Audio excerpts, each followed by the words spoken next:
Hi my peeps, I hope you guys are having a great day. I've been getting a lot of questions about it and the people have spoken. Today we'll be going over the basics on how to make a fight scene.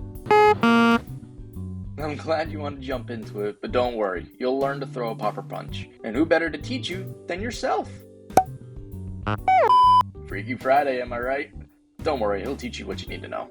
As usual, I'll break this episode into separate segments. Punches, weapon equips, and firing guns. We'll start with a punch. There's really nothing to it except one little trick I've learned from practice, skipping ahead. Especially at a certain frame rate, if you animate every single movement, the animation could look kind of weird in my opinion. Kind of like how the opening to this video was. But, if you skip ahead and film a certain way, you can trick the brain into filling in the gaps and seeing it as one fluid movement. B will show you what I mean. Ooh, sorry bud, the other B. And there you go. Now, if we look at it a little bit slower, you can see that there's easing in and out as mentioned in a previous video. Basically, when you go to throw a punch, there's that slight pause before the actual swing. Here comes the neat part. See how he skips ahead to almost the end of the punch, then eases into stopping. That's the trick. Now, if you play it back fully, then you see a full swing. Fascinating, isn't it? Now, this is with a character that doesn't have a whole lot of shoulder articulation. With other figs, you may be able to pull off more dynamic punches by using transformation joints or butterfly joints. As usual, it depends on your preference. Now to weapon equips. Kind of the same as transformations. You want it to be combined with some kind of either subtle or quick movement. We'll start with weapons that transform out of a fig's hands. For B, he always goes for either spinning or swinging his arm around to equip his cannon. As you can see, either one works. But the movement really sells it as opposed to just having his cannon appear out of nowhere. Short and simple, just a few frames. Now to handheld weapons. At least for me, I always try to just have the character either reach around behind themselves or just have it shoot out of their hands. But there are some exceptions.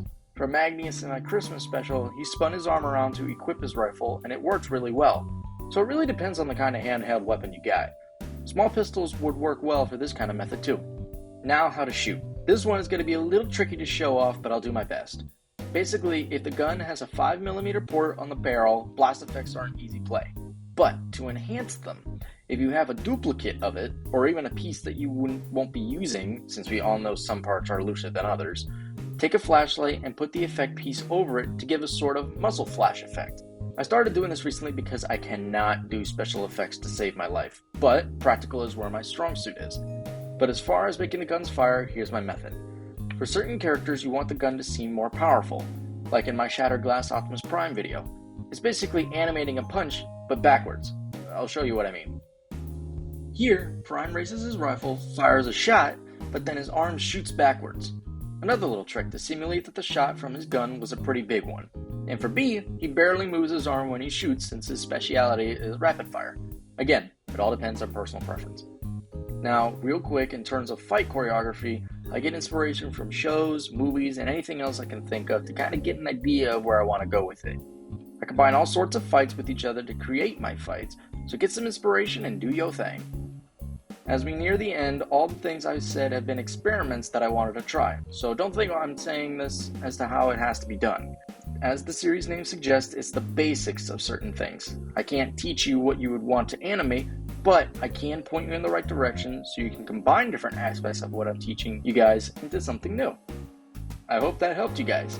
Also, real quick, with how expensive figures are getting, consider becoming a channel member. You don't have to, and I don't want to press you guys into it, but if you guys like my content and want me to bring you the most up-to-date figures, it would really help.